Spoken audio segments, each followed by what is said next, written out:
Good morning, good afternoon, good evening, everyone, and welcome to Strategic Online Brand Positioning. My name is Michelle Eisenberg, and I am a program assistant here at the NASDAQ Entrepreneurial Center. And for those of you who may not know, the NASDAQ Center is a nonprofit building a better path for entrepreneurs worldwide by improving inclusion, access, and knowledge in entrepreneurship.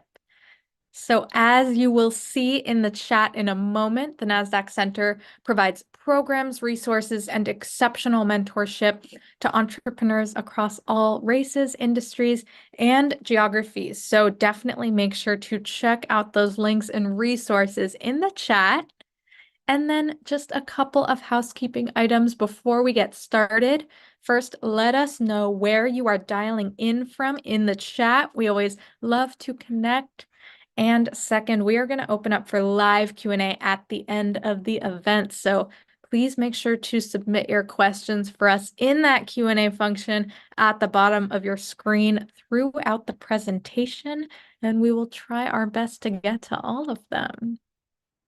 And of course, none of what we do could be possible at the center without all of the amazing support from our sponsors, including NASDAQ, Lehigh University, KPMG, Wilson Sonsini, Wells Fargo, the Nareet Foundation, Walmart.org, JP Morgan Chase, BPM, HubSpot for Startups, and Google Cloud. We are humbled by their contributions and hope you are grateful too. And so before we get started, I'm going to launch a couple polls to step back and see how everyone in the room is doing here today. This first one is going to ask, how are you feeling about your business? Fearful, anxious, surviving, or optimistic? And I'll give it just a few moments here. Thank you. Thank you. All right, I'll give it one more second.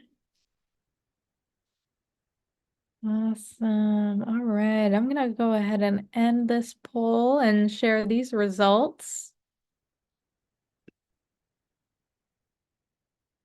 All right, it looks like we got optimism coming up in the lead. Always great to see, but definitely some feelings of fear, anxiety, and surviving. So hopefully this shows you that whatever you are feeling, you are not alone.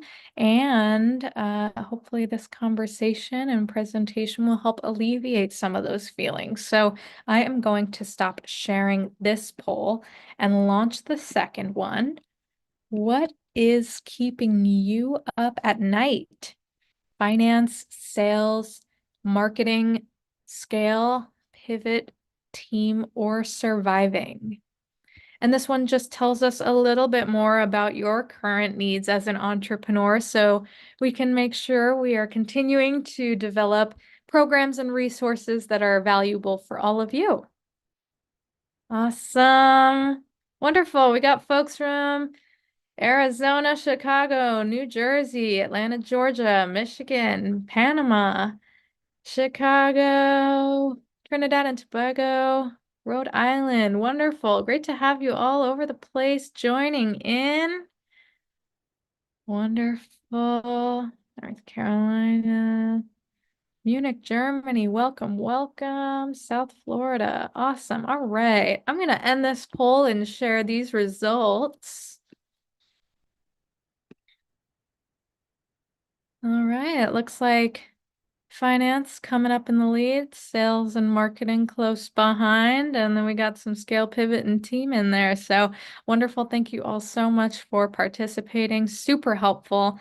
And without any further delay, please join me in giving the warmest welcome to our special guest, Ari K, CEO and Head of Strategy at Cicalofia. Ari, such a pleasure to have you here with us today. Super excited for this one, and I am going to pass it right over to you. Thank you so much, Michelle. Hi, everyone. I'm so excited to be here with all of you. And let me get started by sharing my screen. One moment. All right. And you should be able to see my screen. All right, let me just move things around here in my screen and we can go ahead and get started.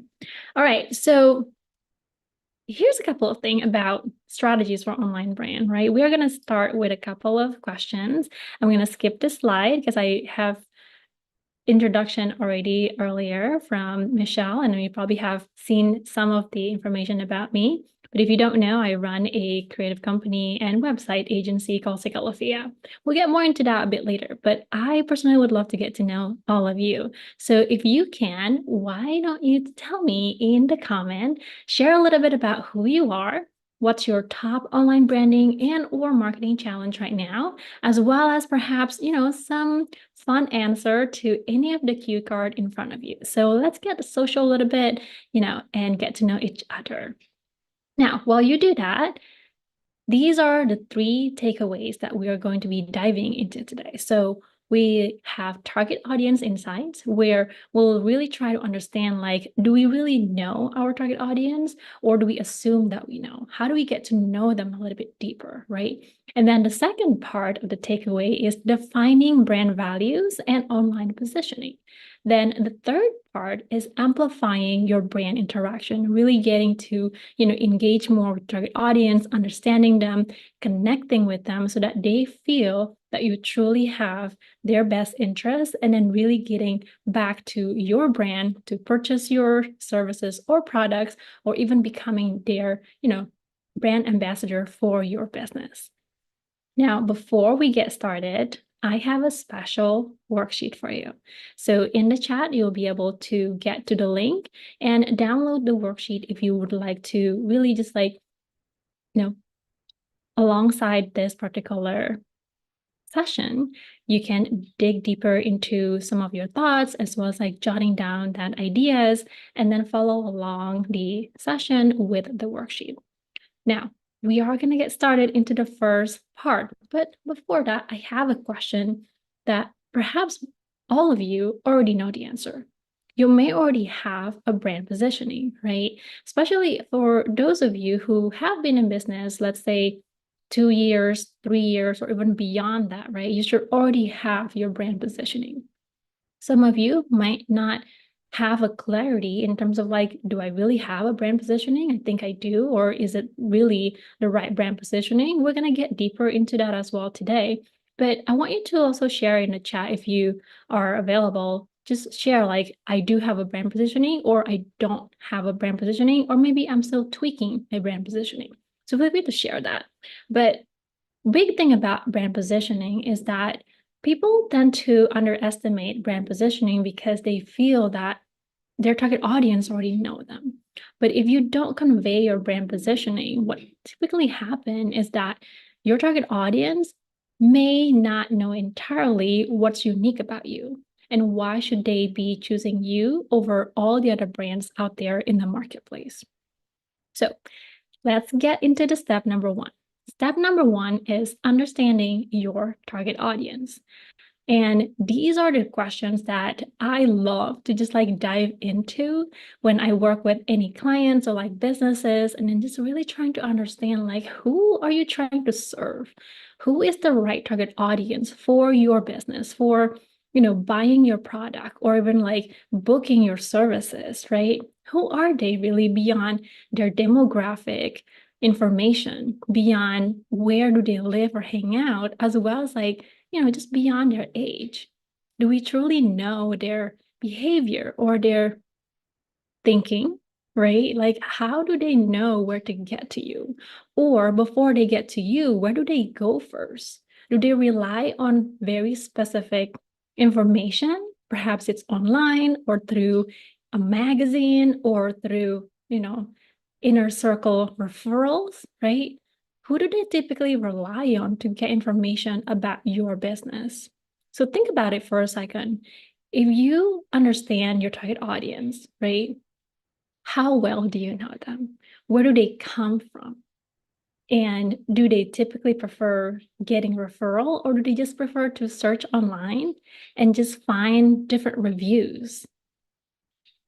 Another way to think about it as well is that where are they in their life right now? Oftentimes people would tell me hey, Ari, I serve specific target audience. And when I ask them, who do you serve? They would say, I serve women aged 25 to 45 who are getting married, right? Sometimes. And I would often ask them, okay, that's great, but what is the difference between women who are, in their 20s trying to get married, as well as like women who are in their 40s trying to get married? We often underestimate where our target audience currently in their life right now. What are their life stages right now, right? So if you are targeting women to 25 to 45, for example, like, getting married, right? There's a big difference around the mindset of women in their 20s getting married versus women in their 40s getting married. So being a little bit more niche in your target audience information can be very beneficial to understand what their pain points, how do they really picture their life, and how would your service or product could really better their life. The last part for the question that I tend to ask is, what's their deciding factor, right? Is it more towards budget? Is it more towards alignment or values? Or could it be more on the emotional side of things? Is it more convenience, or are they looking for like really fitting within the budget? So those are a couple of questions that I would highly recommend some of you to think of as well if you don't know fully who your target audience are. These questions can really uncover a lot of information so that you can have a full approach on targeting your audience further. Now, the next part that I have here for step number 1 is audience analysis. I think this is a really fun way to hear from your target audience, right? What do they say about your competitors, as well as what do they say about you? I often utilize this really fun way to understand where your brand really have, the most beneficial positioning in the market. And these questions can really help you find that out. So when you have a moment with your client or even with your customers, right, really ask them, like, what do they think about the competitors that you have? Why don't they go to brand X, or why don't they go to, other brands that's also in the same category as you? And then what do they say about you and your company? Something that overlaps within these two answers can really tell you your strengths, right? And some of the things that you could also avoid, because some of the bad things they say about the competitors and you actually excel, that is gold. That is gold information so that you can help position yourself in the market. And then the last part that I have here are some examples, but more so on the buying decision factor, right? Once you complete your target audience needs as well as the audience analysis, you'll come to the buying decision factor. You'll be having this moment in understanding even deeper, what is our USP? So for examples, we can take a look at Target, Etsy, as well as Storybirch. So for Target, expect more, pay less. That is really true to Target. And for Etsy, we already know what Etsy is. It's for the, gifts that are handcrafted, vintage, custom, or unique. Everything is on Etsy, right? And then for Tory Burch, it's embrace ambition. So when you come up with the buying decision factor for your brand, it doesn't have to be super short information. It doesn't have to be super long either. There isn't really the right answer for that, right? So whatever you feel is right for your business and whatever it is that you gain from your target audience, that is the answer. So these are all the items for the step number 1, right? We talked about target audience needs, the audience analysis, as well as the buying decision factor. The second step that I will be sharing with you is developing brand identity and online positioning. So how do we do that? We will start with brand purpose and story. So ask yourself these questions. Why did you start this business? There are so many different types of businesses out there, but why this business? And on top of that, what problems are you really trying to solve, right? And other question that I also feel very intriguing for a lot of founders and business owners is that what motivates you to do what you do? I should probably add in a bracket like beyond money, right? What motivates you to do what you do? And even more important, why does it have to be you that build this business? So those are 4 questions that can be really deep for you to uncover, right? But the main reason why these questions feel really deep is because you really want to touch on your brand purpose and also uncover some of your story so you can feel connected to your target audience. And when you put these together into a brand messaging that you would share online, on social media, on your website, or any other places, it connects with your target audience because they feel connected to your brand purpose as well as your brand story. Now, next up, I have values. So some of you may have heard these 2 questions, right? When it comes to brand values, the 2 questions that I often ask people are number 1, what do you stand for? And then 2, what are you against? There are so many ways to tackle these 2 questions, and it will really reflect on a lot of time the founders or the business owners of the company, but even more so, what your company culture also look like, right? So think about, other brands out there that really stand up for sustainability, or some brands out there that completely against, something let's just say something around crime or violence, right? So let's ask those questions to you as well. What do you stand for? And again, there is no right or wrong answers for these because at the end of the day, these are going to be reflecting upon you as well as the business that you're really trying to build up and connect with the right people. People who stand for the same thing that you value as well as against things that you are against are going to be the right people who will become your target audience and loyal customers for your brand. Next up, I have mission statement. Mission statement really is around expressing your brand purpose, how you do it, right? And the impact that you'll be creating with your business. And I find it oftentimes people like to see examples to really understand, like, how do I put together my mission statement? So let's take a look at 3 different examples for mission statements here. The first one I have from Bumble, second one from Glossier, and then the third one from Swell. If you look at every single mission statement here, it's very specific and it really tells you what they value, right?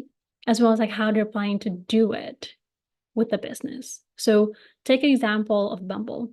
Bumble is a platform and community that creates empowering connections in love, life, and work. We promote accountability, equality, and kindness in an effort to end misogyny and rewrite archaic gender roles. So it's very clear what is Bumble doing in the community, what impact it's trying to deliver, right? And what do they value? So imagine having your own business, your own brand becomes really clear in your messaging day in and day out, and your target audience truly understand who are you as a brand and what do you stand for and how do you plan to do that and create impact in the community. So next up, positioning statement.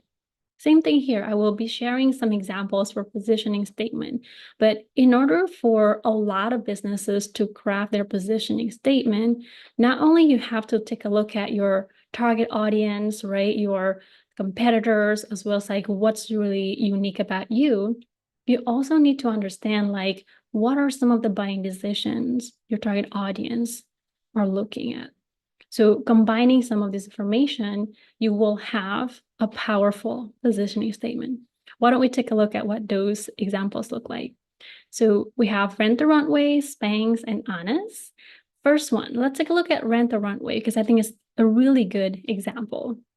So for Rent the Runway, I think most of you are probably familiar with it, but if you don't If you're not familiar with Rent the Runway, it's a rental, company for clothing for women, mostly for women, I believe. And you don't have to buy any other clothes, right? Just keep renting. Now, for Rent the Runway, their positioning statement is for fashion-forward women who value style and sustainability. Rent a Runway is the first online service that provides access to designer dress and accessory rentals, offering a practical and eco-friendly alternative to buying new clothes for every occasion. So you can really see it from that particular statement alone, right? What is Rent a Runway and who is it for? What is that actually serve? And how are they doing it? What are some of these values that they're trying to instill in the company and trying to attract target audience with it? So hopefully those are some of the examples that can really get your thinking brain going, and you can start thinking through like what would yours going to look like. All right, now next up, the step number 3 is building brand engagement. So building brand engagement often starts in the online channels, right? Because every single business should already have their website or perhaps already have presence online, be it on social media or through press and everything else. So thinking on online channels in particular, I would like for you to pick 3 top online channels that you can truly leverage to connect and build brand engagement.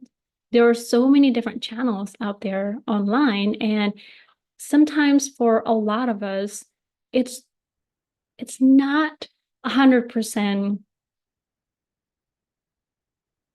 It's not 100% smart, right? In terms of like being on all of these different channels, simply because you don't have that budget. Most small businesses would focus specifically on 3 online channels, be it on your website, or it could be ads, or it could be socials, right? But some others might choose email platforms or search engines, or perhaps, webinar. So depending on what kind of business you have, you'll need to narrowing it down to 3 online channels so that you can control some of your marketing budget, as well as, to be honest, right, staying sane in being on these different channels all the time while trying to connect with your target audience. Now, next up, I have content strategy. For content strategy in particular, you can look at it into these 3 different areas. One, definitely start with your goal. I often find that accounts or brands out there who tend to just like rambling online without very particular goal doesn't really see the return of that investment. So if you choose to really engage with your target audience through any content, some of the content strategy that you'll have to really take very closely would be your goals, right? Always start with your goals and then create your content pillars, and then really see how do a lot of these content pillars will connect and serve your target audience. So those are the 3 buckets that you would want to take a look at when developing your content strategy. And then the third part is cultivating community. When it comes to like building a community, oftentimes we start thinking like, oh, do I have to create like a Facebook group, or do I have to create some sort of like platform for them? Not necessarily. When cultivating community, happen for businesses, oftentimes it already starts when you start sharing your message online, right? People who follow you, those are already your community. Or perhaps when you do like one-on-one interviews and people would read those interviews, or maybe like listening to your podcast interview, those are also cultivating community efforts. Now, beyond that, you could also expand it to events, right? It could be digital events like this, like a webinar, or just like a simple online networking events, as well as like in-person events. So cultivating community doesn't have to be super, grand efforts. It could start very small, and you'll see, the ripple effect bit by bit as you start being authentic, sharing your messages, sharing your brand positioning online. Now, let's go to the next slide, We tackle all of these three parts. We tackle your target audience insight, defining brand values and positioning, as well as amplifying your brand interaction online. So what do you need to do next?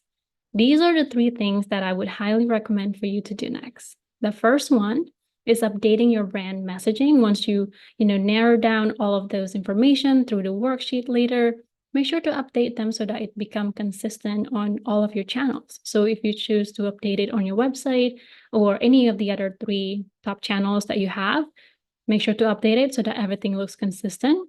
And then, of course, start executing it, right? If you think about doing the content and really starting with the right strategy and goals, make sure everything is executed. And then lastly, regularly update your metrics. So every single efforts that you have online should have a metrics.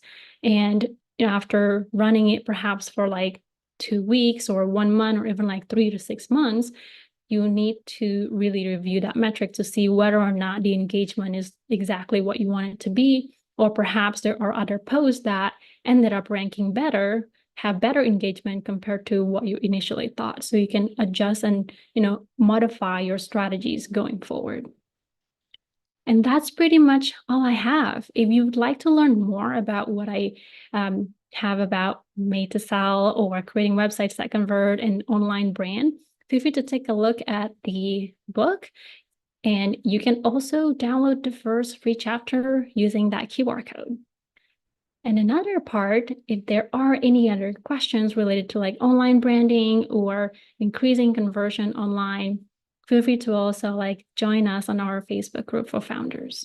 And that's pretty much all it. I am on LinkedIn, so if you would like to connect with me, feel free to reach out to me on LinkedIn. Or if you have more questions, reach out on LinkedIn as well. And that's it. I'll pass it back to you, Michelle.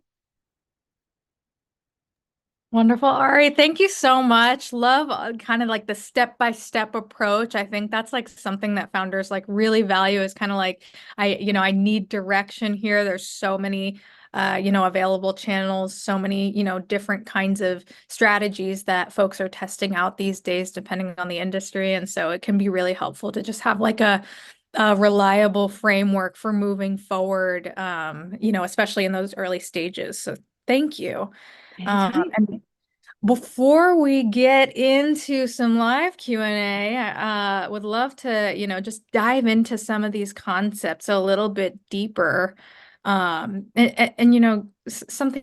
you obviously touch on is, especially for early stage entrepreneurs, understanding your target audience's like needs and behaviors is so critical to creating content that resonates. Yeah. Um, so what practical steps, especially early on, can entrepreneurs take right away to begin to gain more valuable insights into their target audience and just wondering, how this understanding really informs effective online brand positioning, how does that translate?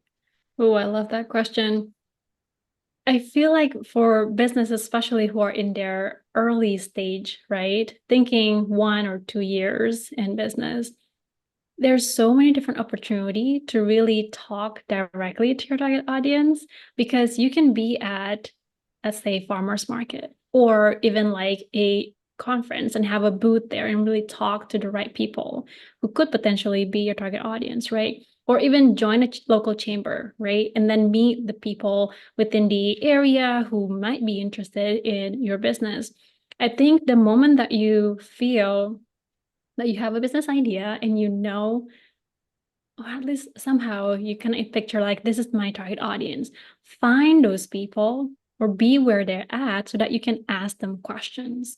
When people do that, they often feel so surprised, like, oh my God, I got so much data, because that's what it is, right? You need more data. And when you talk to them and really just saying like, hey, what is your challenge like around X, Y, and Z? Just be in their best interest. It sounds very cliche, and maybe some people would say like, why would I do that? It feels like wasting my time. It's like, no, these are actually the gold mine, right? You're really trying to like build up your product or your services so that it makes sense for them. Oftentimes businesses would tell me like, okay, I think this is going to be an amazing product. It's going to be an amazing service. But really, have you validated? Have you talked to the right target audience? And what do they say about it? Do they think that it's a great idea, or do you think it's the right idea? So it almost feels like, the more that you can get out there and talk to the right people who is potentially your target audience, it help you not only get into their minds and their, thinking and behavior, but also you'll be able to modify your current offering to fit exactly what they need. Yeah. Yeah, absolutely. And that's something we hear so much is, just really, taking the time to find where your customers or where your audience spends their time and just like you said, where they get their information, and being there, talking to them, asking them those questions. So love that. And I think for businesses, especially, that have been around for maybe a couple years and are in the process of growing, you can get to a point where you recognize, customer preferences can change or, market dynamics are shifting. And so it's a struggle sometimes for entrepreneurs to figure out a way to implement a sense of continuous learning. And so what are your thoughts there in terms of that process and how it influences, online brand positioning and its ability to grow alongside, those kinds of shifting customer sentiments? Mm, that is a good one. I think a lot of us, especially, businesses who are growing and scaling, have this issue like, man, we got our customer base, but we're now changing to X model, or we're now like entering, different markets, so on and so forth. Like, what do we do with the current target audience that we are serving? Right. I found that the best way to handle that is just to really be honest about it, right? Tell your target audience, like, we couldn't do this without you. We have grown so much because of you. But, tell them why things are changing. If things are changing because you're maybe setting higher price, let them know. And what are their options? Can they stay with you? If not, where do they need to go? Perhaps you have partners. So I feel like oftentimes you see this a lot with service-based businesses, right? As they grow, bigger, as well as like, growing their business, the pricing change, and they no longer can really serve like smaller businesses. They probably need to, serve slightly higher businesses, higher, I guess, like stage businesses. So giving them the option in terms of like, if you choose to stay with us, these are the options. And if not, we have, prepared the right partners for you. So I think like making sure that whenever you do any communication around changes or, anything really, right, with your target audience, like showing them how they are valuable to you, and you want to make sure that they can also move along in your journey, or in however support they can do for you. Or if not, if you ended up parting ways, let them know what that might look like. The biggest mistake that I tend to hear from businesses is that they always put it, they always feel like their interest doesn't align with their target audience, right? So when that happens, you can start seeing how they lose, brand equity from their business, or even like lose their target audience, and even more so, like losing more business because of that. So I felt like oftentimes setting expectation is what important for brands to always convey and do every single time there's changes.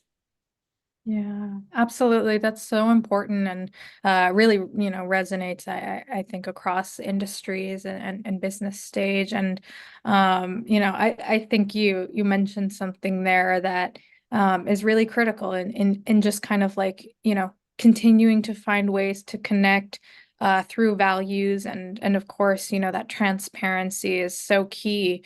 Um, and and on that aspect of values, of course, defining, your values and differentiators is so essential for standing out in a crowded market.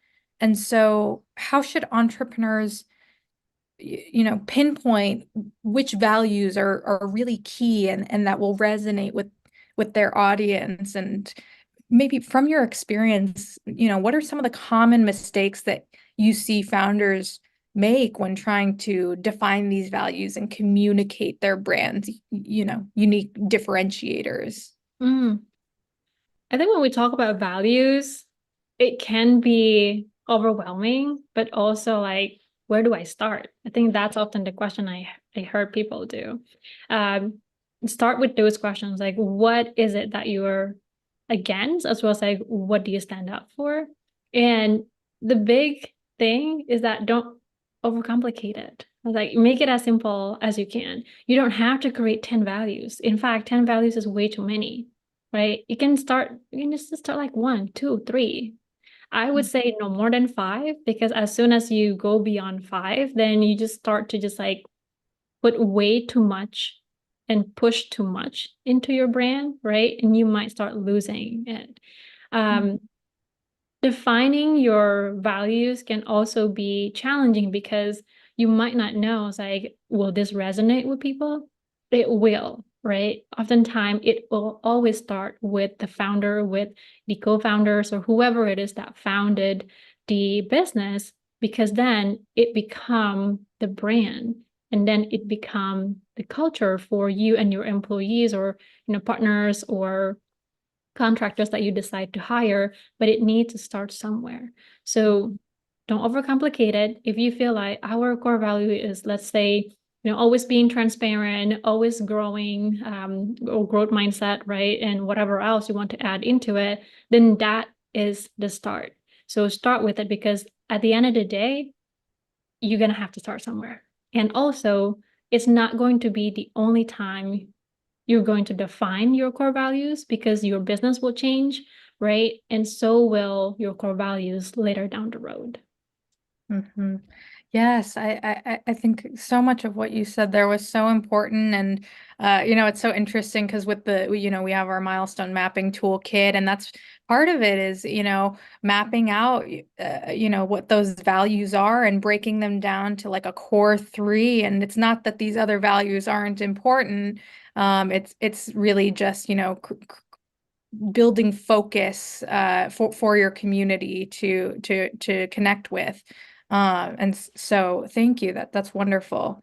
Um, and then, I something else you were talking about, of course, you got to be where your audience is. And, with so many channels now available for and communities online to potentially find your audience and connect with folks. It can be really overwhelming, especially for entrepreneurs, early in their journey, to, figure out where to focus their efforts.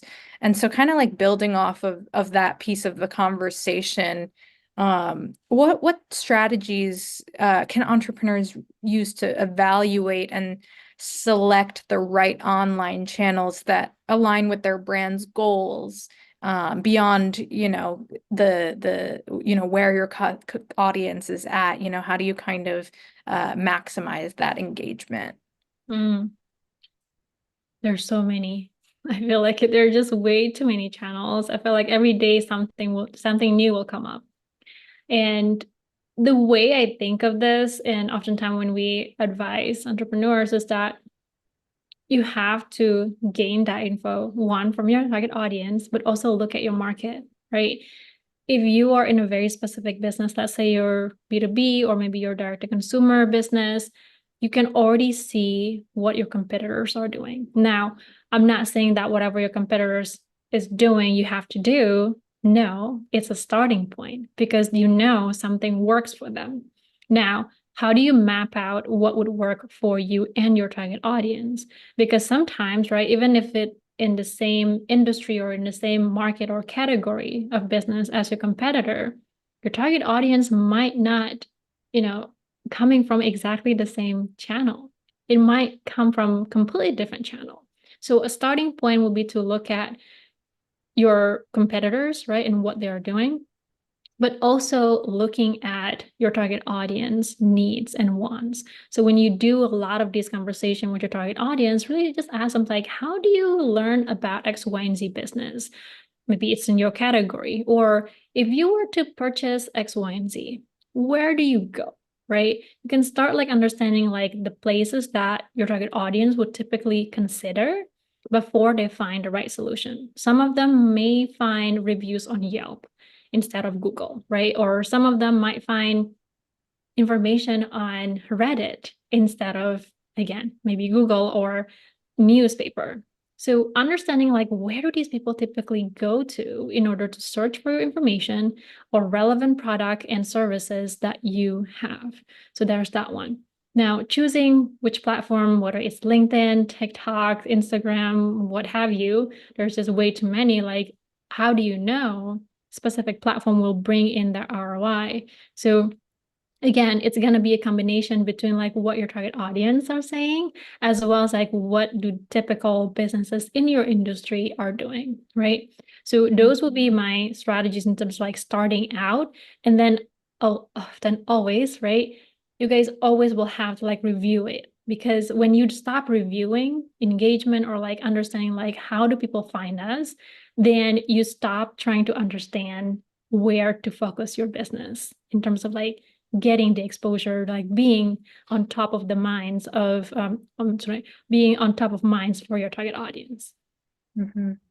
Yes. Oh, that's so important. And, you bring up something that I think a lot of entrepreneurs struggle with, which is this kind of need to balance the need for visibility, wide visibility across, platforms that are key and in front of, really getting in front of your audience, but still remaining credible in the work that you do and not spreading yourself too thin. So trying to find that balance there can be a challenge. And so I'm wondering, what your thoughts are on, how to, where you kind of draw the line, building an online brand presence that maximizes visibility without diluting that established brand credibility or thought leadership that you might have in your niche.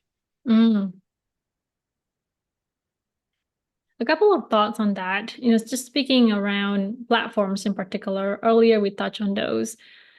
One of the best way to also review like which platform would work for you based on what it is that you are offering, right? Whether it's product or services, and the type of audience who explore those platforms depending on their need. So if we look at LinkedIn, for example, right? LinkedIn, it's very, I'm not going to say cutthroat, not anymore. It's more like very professional, business oriented things. And you often would look for founders as well in LinkedIn, even if you purchase, like, let's say, a CPG product or stuff like that.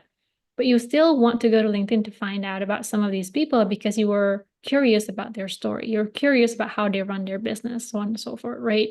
So if you also then look at other platforms like, for example, TikTok and Instagram, those two platforms is very heavily geared towards direct to consumer products, right? Mhm. Yeah. So whether I feel like it's kind of rare to see like brands that really killing it on those platforms for services, although there are some, but the majority of them, it's all for product-based businesses. So, you know, feeling, sorry, not feeling, thinking on where would it make the most sense for your business to, number one, connect with your target audience who will buy from you, connect with your target audience who will follow your story, right? Or like really trying to connect with the person behind the brand or the team behind the brand. There are going to be like different platforms for your target audience to do different things. And that is not only about purchasing or booking your services. So, one quote that I would say though from a book that I read, forgot the name of the book, but the goal of building a business is to create customers, right? So, in any way, shape, or form that you can do in order to build customers, you go do that, because if you don't have customers, you don't have a business. right? So meeting your target audience where they're at and have the priority in terms of like customer who will buy from me, customer who will follow the journey or follow the brand, essentially, to really start connecting with them and to build this community for your business and your brand, of course. And I think if you think of it around those different approach, it would make a lot more sense when you go share your story, when you go share your messages, or even like your promotion sometimes on social media or different media channels out there. Yeah. Yeah, that's so interesting. I love the example that you gave of, TikTok and Instagram and with, product-based businesses. And it's so true. And, really just demonstrates that it's not a one size fit all, process for startups and really honing in on your specific, audience needs and challenges, is going to be so critical in leading you to that right positioning for your brand. Oh, awesome. I think we have time for one more question before we launch into that live Q&A. So if you're in the audience, start putting your questions in that Q&A box at the bottom. And as we finish up, I think something that entrepreneurs are of course thinking about, is measuring success and uh especially with online branding, it can be easy to focus on metrics, but meaningful engagement can really go beyond just likes and follows. And so what are some, what are your thoughts, for entrepreneurs to foster a deeper or more authentic interactions with their audience online, in support of sustainable growth and loyalty over time? Mm. I don't know if you would agree with me on this, but online engagement is getting really challenging, right? To acquire and also just like interact. But what's really also interesting, exactly what you were saying, Michelle, sometimes it goes beyond the online engagement, right? People see your stuff until somebody come up to you, whether it's through DM or when you meet them, perhaps maybe in person at different events or something, they will tell you how excited they are about your brand. And maybe has become, a loyal, customers for some time. You start to really understand how just by putting message or content on social media, it does not mean that's the only ROI you can get, right? Sometimes it goes deeper. Sometimes it goes beyond the likes and the comments and the share. Yes, it's always good to have some viral posts, right? But really, when you really think about it, a lot of these posts, people will see it often, but they might not comment on it. They might not even like that, but they will save it.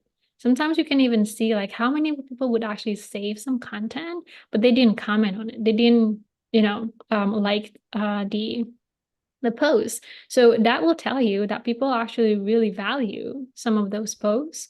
And even more so, it might already translate into some sales, right?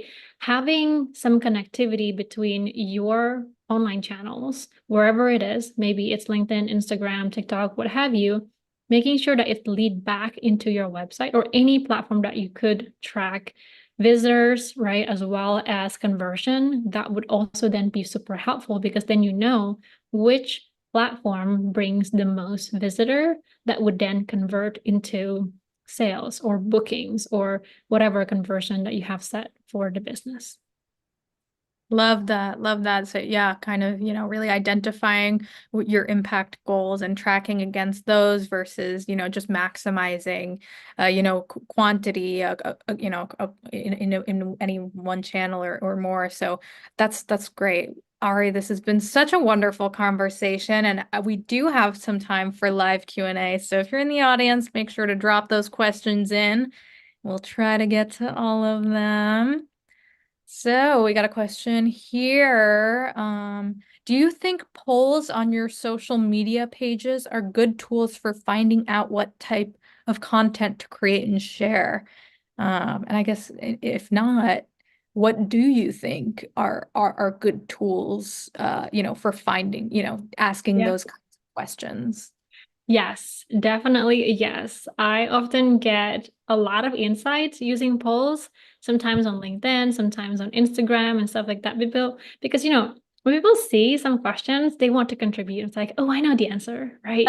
Or it's like, I want to know what other people say. So yeah, have fun with the poll. And you can even use the poll to, gain more knowledge about your own target audience. Like ask them like, do you prefer I'm just gonna make up something. It's like, do you prefer like going to the beach versus going to the mountains, right? Let's say like you have gears for mountain climbers or hiking stuff. So you cannot know like who are your target audience, like what are they saying? So those could be a really fun way to gather, not just engagement, but also some data. hmm That's so interesting, especially, that point of like, yeah, with a poll, there is this kind of incentive of like, oh, I want to see what other people are thinking and, if I'm not alone and that kind of thing. And so really, really interesting point there. Thank you. And we have another question here. You talked about the positioning statement, and this person is asking, is the positioning statement the right place to really connect on your customers' pain points, or, is that element kind of appropriate for a different part of, communications? Mhm. That's a good one. So for a positioning statement, typically I wouldn't include the pain point in there, but I would include like how would you solve specific problem. So rather than just like saying like, identifying you might experiencing X, Y, and Z, right? But really, what will be the benefit from using your product or service? Include that instead, because then in their mind, they will be able to see like, oh yes, I want that. And that is exactly their need. Yeah, yeah, love that. Wonderful.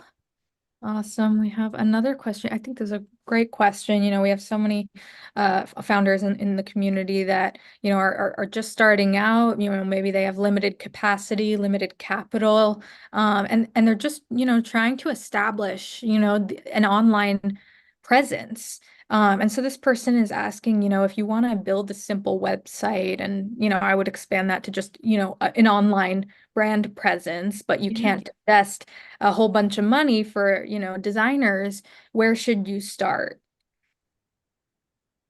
There are a lot of places, but a couple of things that I would share. I'm smiling because I know exactly this pain point, and I have been, working with a lot of founders on that. So number one, what I would say, you can leverage any, website that have templates, right? For example, Squarespace. A lot of time you can start very minimum website presence with things like Squarespace, or even like if you are familiar with Webflow or Squarespace, sorry, not Squarespace, WordPress, you could do that as well. The big thing about choosing your website platform, however, is to think about the long term. If you feel that you don't need a lot of, features or benefits for a website, go with Squarespace. It's going to be much easier for you to just like tackle things, edit things, drag and drop, so on and so forth, pick a template, change up based on your brand, and there you go, right? You will be able to invest more on this later down the road when you start making more revenue and validating your ideas and already have a great customer base, right? And for other choices, you could also, hire somebody through Upwork if you have limited budget. There's that too. And then the last part that I will also share here, my team and I also put together a website launch kit just to really help like a lot of founders like yourself really figuring out, okay, what do we do with the strategy for the website? How do we start planning this, adapting it based on your business type, whether it's direct to consumers or e-commerce, as well as like the marketing website for, primarily B2B companies. So if you want to chat more about that, happy to, talk more about it later. Wonderful, Ari. This has been such a wonderful conversation. I think we have time for one more question. And, I think this kind of touches on something that you did mention earlier. We were talking about how, this process isn't a one size fits all approach. And something we hear from a lot of entrepreneurs, especially those that, small businesses that are leading small businesses is, wondering if social media is a necessity. And, it could be wondering, if it goes beyond, just looking at your competitors and, industry, what your thoughts are on, if social media is something that every business needs or not. Not really. I would say not really simply because it really depends on your target audience, right? I am a big advocate for businesses really pursuing their target audience because everything revolves around your target audience. So, what I would say, if you have conversation with your target audience, ask them, right? Is it important for them to see your brand online, like on social media? Like, if yes, which platform? And if not, like where would be the best place to stay connected or stay top of mind? Perhaps they would say, you know what? Don't really even use social media. I prefer getting information through my email. So then it's email newsletter. It's going to be a platform for you to really invest and, grow for your marketing. Or Yeah. maybe they will say, like, you know what, I don't even check my email or social media. I go to events. Like, there you go. Right. So every business I felt like they have very specific advantage, right? As long as they listen to your target audience and then finding the right places for them to be at. Because you honestly don't need to be everywhere all at the same time.